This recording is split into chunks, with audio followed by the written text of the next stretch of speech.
Catching up with Vince. He's a relatable guy. Not really. You're actually not relatable. From there, I was smoking cigarettes again. I didn't pass the test.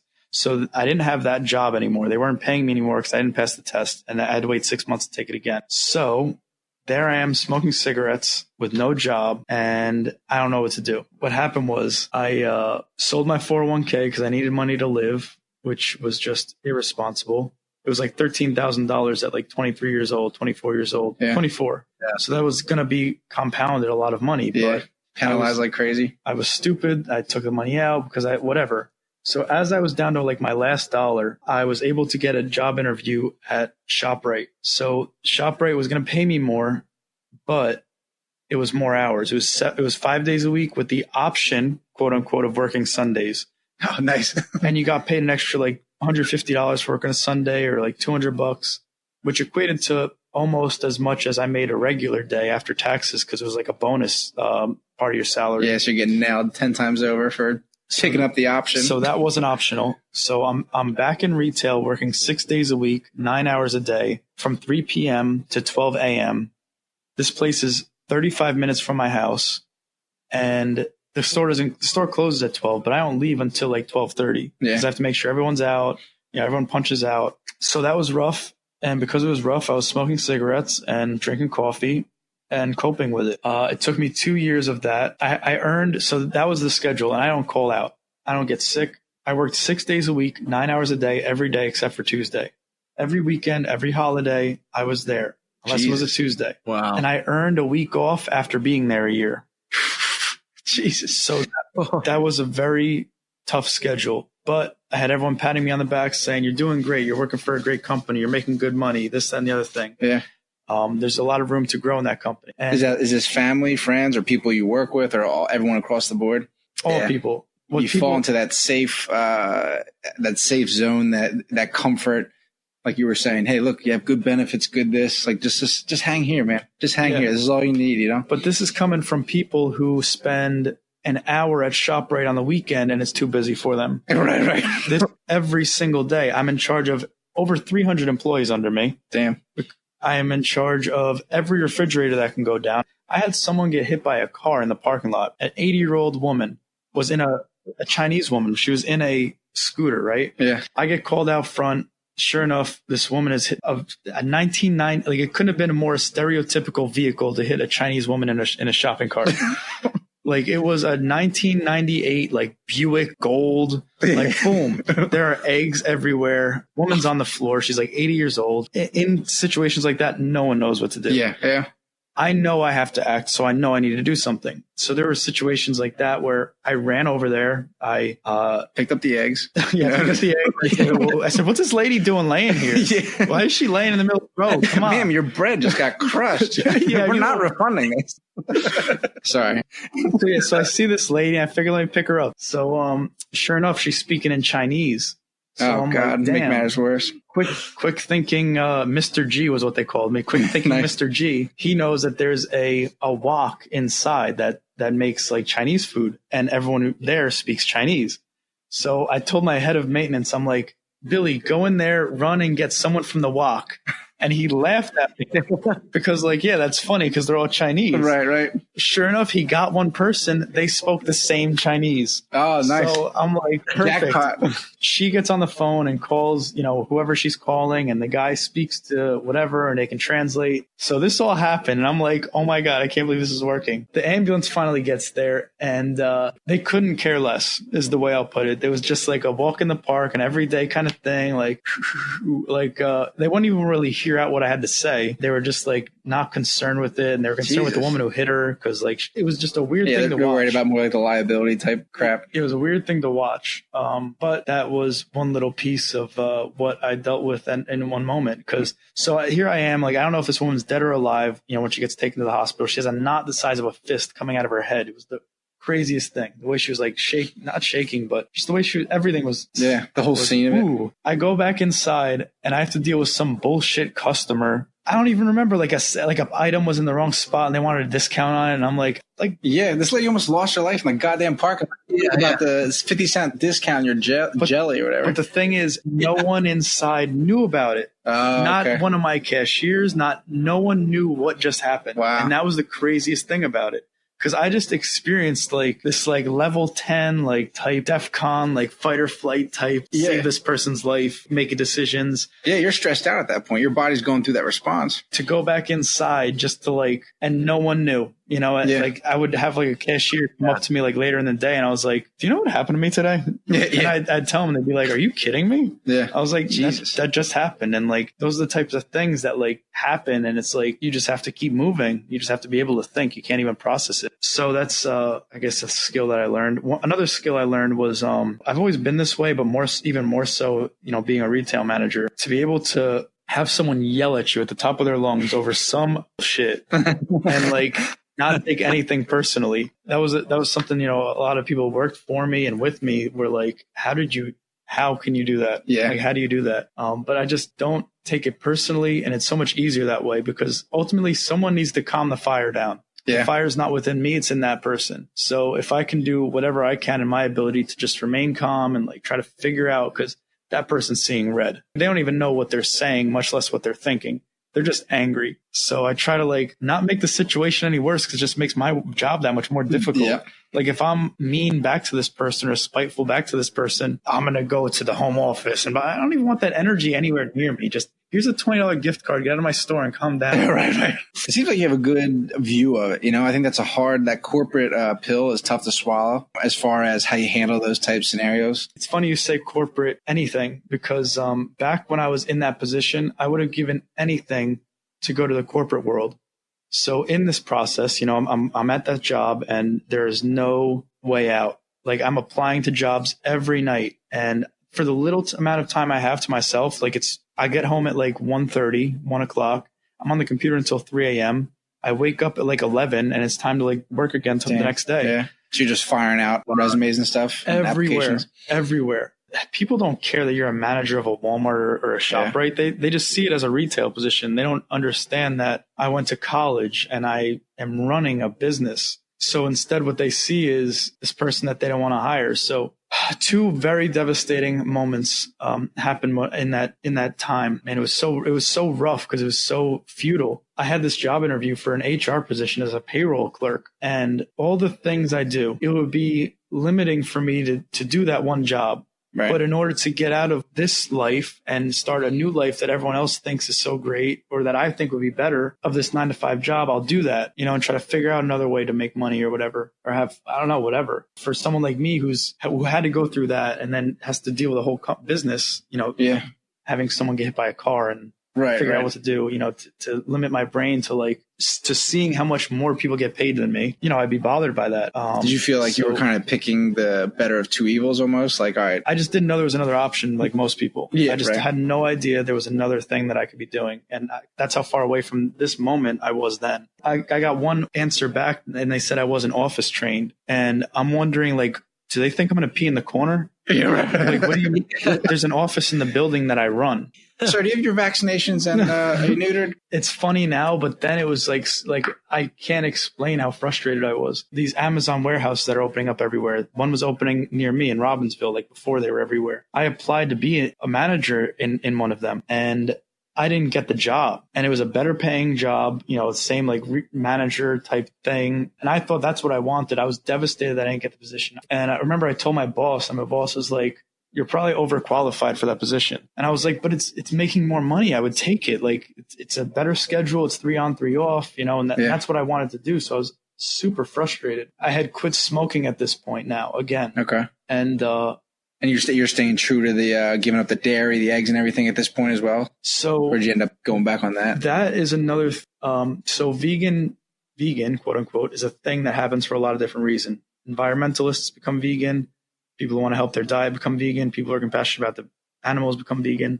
So there's a lot of different motivations for people to do it. The people who become vegan because of the animals, they're not going back. They understand what a sentient being's life is worth. Right. And it's equal to a human in most cases for them. So they would never eat a human. So they're never going to eat meat again. Right. People who do it for health reasons are a little different, because in the same way you'd have Snickers, you'd go back and have a burger. Right. So there's that kind, right? So to me, it's like, someone who quits smoking or someone who doesn't smoke, if they go to a party and they have a cigarette and they wake up the next morning and they're like, oh man, I had a cigarette. Would you say, no, you're a smoker, you're a smoker, you're a smoker? No, that person just had a moment of weakness and they had a cigarette. Right, right. What you see in the vegan community is so detrimental to the cause, because what happens is that same scenario happens. Let's say, someone becomes vegan because they are an environmentalist and they want to protect the planet, but they see the steak and they just can't resist. So there are two things that this person can do now. They can choose to say, fuck it, I quit, I'm not going to be vegan anymore, and go back to it. Right. Or they can say, man, you know what, I messed up, dust themselves off and go this way. I want people to dust themselves off and understand that it was just a mistake. Whereas people, especially back then in the community, would see that as, oh, you're not vegan, you're not vegan, you're not vegan. So you want to change the world as a vegan and you want people to become vegan. And you see this person mess up that's really given it a try. They've done it for 3 months. Now you're going to tell them they're not vegan and they're back. Yeah, there's no room for error. What that is that's someone's ego talking, because they want to feel special and be the only vegan. And they want to be the one that's saving everyone and saving the planet. Yeah. Those are the people that are doing it from the wrong perspective, regardless of how holier than thou they make themselves seem. And that is a problem amongst the vegan community. And it's getting better as more people are becoming vegan, because more people understand how it works. My vegan journey started 6 years ago, but you take steps back. Yeah, it's like any other journey or any other goal setting that you have. I mean, you always got to hold yourself accountable, and you're going to go off the path, and then you got to find, like you said, find your way back. Dust yourself off, can't beat yourself up for it, and then keep on keeping on, right? So I just quit smoking around this time, and, I was applying for all these jobs and nothing was working out. So it was a Halloween night. There was a party after work. So I went to work and then went to this party at like 1:30 a.m. So everyone's like, whatever they're doing at that time. And this is a more open-minded crowd. So psychedelics were involved. I hadn't done any at that point. I have since, but so I'm having this conversation with this kid who's on psychedelics. And, we're just talking about like how I think it all works, how the universe works and this, that, and the other thing. I had my third interview to become a financial advisor that next day. And this kid's like, so dude, like, what do you do? And I'm like, well, I'm a manager of a ShopRite, but what I really want to do is I want to become a financial advisor. I have my third interview tomorrow, and I'm like really excited. I think I might get it. Yeah. Because to me, that was my ticket out of retail and into like more of a corporate setting, but also with the ability to make my own amount of money. Because as a financial advisor, you get people to sign up with you and you build your book, you make money. I thought that was the goal, and I thought that was what I wanted to do. So that kid laughs in my face and goes, dude, with that brain, you're going to take people's money, throw it in the stock market, not know if it's okay, but have them trust you with it. And then when it crashes, what are you going to do?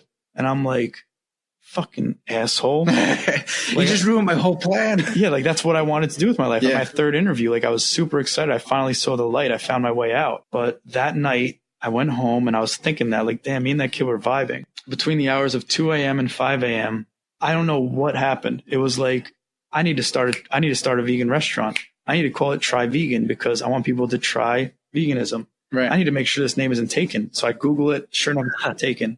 So I just start like going crazy with it. Like it needs to have a yoga studio. It needs to have this. It needs to have that. And it just grew from there inside my head. So that conversation was kind of like the spark that started the fire. Kind of got you the juices flowing and kind of helped directed you to what your true purpose was. That chance meeting of someone just laughing at the fact that I wanted to do something I thought I wanted to do changed the outcome of my life. Yeah. Like changed the outcome of many people's lives at this point.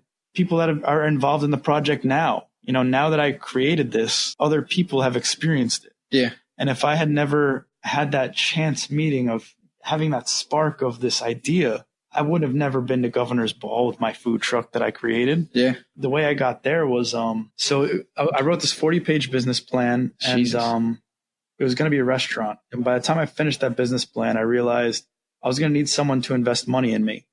I can't even get a job. I'm not going to be able to get someone to give you $250,000 to open a vegan restaurant in 2015. The climate in 2015 was vegan. Get out of here. Right. Like, what are you talking about? Right. Vegan. That's rabbit food. Like, if you even knew what the word meant, that's what we're talking in this area. I mean, in California, it was already a thing, but in the East Coast of the United States and New Jersey, it's like not even really a thing at all. this is what happened. So that was in October, right? So I wrote this business plan, and December, January comes around. I'm like the most last minute person you could possibly imagine. I decided to go to EDC Orlando the Thursday before the Friday it started, and drove down that afternoon. What is that? There's a music festival, Electric Daisy Carnival in Orlando. Oh, is that all the glow stick type? Yeah, it's one of those type all deals. Right. So you go down to that festival? So yeah, it was a Thursday, and I was on the truck. As a little side note, it was a Thursday, and I was on the truck doing a lunch, and I realized that if I left by like 5 p.m. that day, I'd be able to get to EDC Orlando, Electric Daisy Carnival Orlando, by a few hours before the time it started. And my friends are already down there, and they got a room and everything like that. This is with your food truck? This is with my body. Before the food truck. Okay. Yeah, so this is with my body and my friend, and I was just like, I'm going to do it. Hours before the festival started is when I decided to go. So that's how last minute I was. Another funny thing is the next year I was there with my food truck. So I drove food truck to fucking Florida. Yeah. Most food trucks won't go from New York to Philadelphia to do an event. Right. I drove my food truck down to Florida to do Electric Daisy Carnival Orlando. I've done like crazy stuff. Yeah. And at the time I didn't see it as such. Right. At the time I saw it as a no-brainer. I just need to get a few people to go down there with me. Yeah. Talk a couple suckers in. What was it? So you leave, you have no job at this point, right? You're striking out with interviews. So I was at ShopRite striking out with interviews. Right. Okay. Gotcha. Right. So then I have this idea. Right. So December hits and January hits, and this was integral too, because what happened was, and I mentioned that how last minute I am. Yeah. Because my boss came to me in January and said by mid-January, I earned 2 weeks off, right? I had to figure out what 2 weeks I was going to take off for vacation in January. Yeah, nice. Plan your year. So you can see a little example of how I operate. I can't, like, my brain hurt even thinking about that. Mm-hmm. Like, maybe my birthday in July, I have no clue what I'm going to do. Yeah. So I was like, you know what? I know what I'm going to do.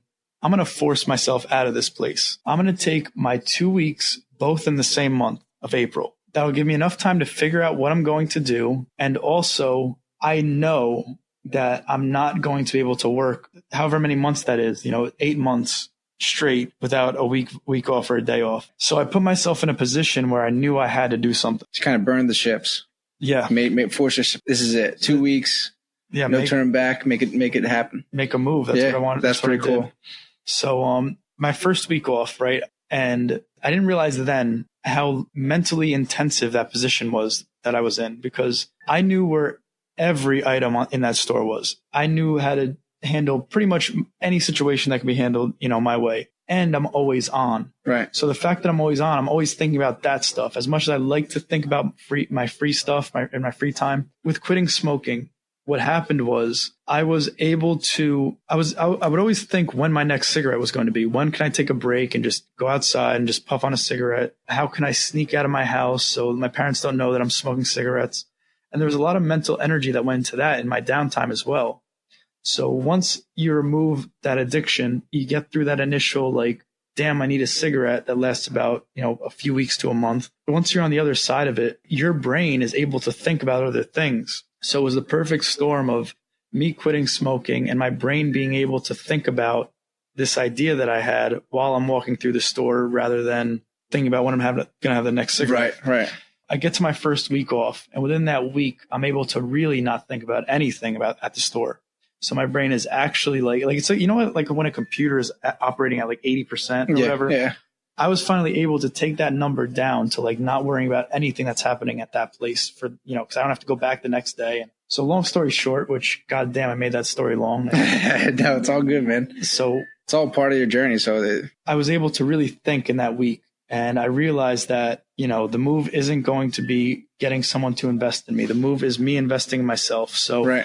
I had some money saved up, and ironically, right this moment, I realized it. In one of those 2 interviews I had with the financial advisor, I told the guy, this might have sounded cocky or arrogant or whatever, but at that time I said, if I could invest in myself, I would. I would. And I said that. It's like, hello, a sign. I said that then to them, and that rings true with me. And I've invested a lot of time, effort, and energy in myself. I really took that. I had money saved up. I was 26 years old. And I realized if I could find a truck at the right price, I could build my own food truck and save a lot of money that way. Because, people who start businesses, they think, oh my God, I need $200,000. I need big to investments. My thing is do what you can with what you have right now. And that's been my motto. And that's gotten me to this point. So you said you have 2 food trucks at this point, right? That you built yourself. Well, that's jumping ahead quite a few months. And I'm sorry that it's taken so long. It's like I wish I could just shove all this information out there like once. No, you're good. It's a lot of time and energy and effort to explain it all. But so it's this next week, and I realized I could do a food truck. So I scrapped the 40-page business plan, and I just start thinking that this is what I need to do. So crazily and fatefully and synchronistically, it's the last day of my second vacation. It's the end of April, and my dad rides a bike. He got into that a few years ago, and at 58 years old, he rode a bike 100 miles. Oh, wow. So he got, I guess, in the same fashion that once he picks up a habit and he goes with it, I do the same thing. Yeah. He did the 5-borough bike tour with our neighbor. And the 5-borough bike tour is a bike ride in New York City where you go, it's like 40 miles and you go around, all the boroughs in New York. Mm-hmm. So it is the last day of my vacation. He just finished that, and we're hanging out at my neighbor's house who did the event with him, who did the bike ride with him. Just by chance, I knew he owns a heating and oil company, and he's like a blue collar kind of guy. And I know he knows people who might have a truck. So I say, hey, Tony, do you know anyone who's like selling a truck? I'm trying to start a food truck and yada, yada, yada. He goes, well, actually, I just bought a new truck for my heating and oil company, and I'm looking to get rid of my 2 old shuttle buses. Yeah. He says, you pay my guy to clean them out, and they're yours. Pay the guy to clean them out. And I had 2 trucks. Nice. Wow. My parents, this opportunity came to me. My parents are saying, no way. No, vegan. Are you crazy? No. Keep your job. Like, yeah. That was, and you respect your parents. They're the smartest people Right. Absolutely. So that was part of the struggle of doing this, because it's like I'm trying to swim and they're pulling me down. Yeah. Like I'm trying to go out there and learn how to swim, but they're on the shore telling me, no, you can't swim. But at the same time, pulling my leg down. Yeah, right. And they are, because from their point of view, it's safe, and it is safe. But I want to swim. I want to go do that. And they're literally holding me down. Not just them, but everyone. So I can't just blame them. I'm not blaming one person or whatever. It's everyone outside of your immediate circle has your back. So everyone you tell the idea to, wow, that's good. You should go for it. But the people in your inner circle care about you and love you, and they don't want you to get hurt. So for as much as they believe you can do anything, because, growing up, that was the thing. They always said, you're so smart. If you actually applied yourself, you could do anything. And now here I am trying to do anything, which is this. And, you're the ones telling me I can't do it or not to do it. So that was disheartening along the journey. And that was a solid 2 years of it. Not just from my parents, but from everyone. Yeah. Everyone telling me that you shouldn't do it, you can't do it. Did you always rebel to that thought from them, or did you ever be like, oh crap, maybe I can't do it? Did you ever hear it enough where you're like, maybe they're right? Just because I know, like when I tell strangers what I do, people don't have, my life has no impact on them. They'll be like, oh, you need to quit. You need to stop. That's crazy. So if it's your family, that's like. Yeah. One thing you have to overcome first is your own self-doubt. And, I've never done anything like what I was trying to do. So that self-doubt was in there, compounded by everyone telling me that I can't do it. But you have to believe in yourself. As cliche as that sounds, if I didn't believe I was smart enough to figure out what I would do as the path was laid out in front of me, I wouldn't have been able to do it. A vegan food truck is a tough business. It's a very tough business, especially before any vegan festivals or anything like that. What I saw was a need, and what I saw was a market that it doesn't exist yet. Whereas what everyone else saw was that doesn't make sense. To me, I was living in the future and they were living in the past, because they were thinking about conventional business models and what works. And people are telling me I should do subs and smoothies. That would be a great food truck, but I'm not doing a food truck. I'm trying to build a company in a market that doesn't exist yet. Luckily, I had the name, and as soon as I had the name, I knew that's how big this idea was. Yeah. I knew that that's what I needed to make it. And, if I was as smart as I think I am, then I could be the one to do it. That is the mentality I went into it with, without sharing that vision with too many people, because every time I would, they would shit all over that because I'm just some idiot who hasn't even built a food truck yet. Because I had that vision before I even started building the food truck. I got those 2 trucks. I went in that Monday, put in my 2 weeks, and I think it was like May 16th was my last day. And I spent that summer building a truck. So I built a truck from scratch, not knowing I don't know what the fuck I'm doing as far as building a food truck, but I know I can use my hands and I know I can learn. Luckily, through my upbringing, my dad, a bit of a background on myself. My parents came over from Italy.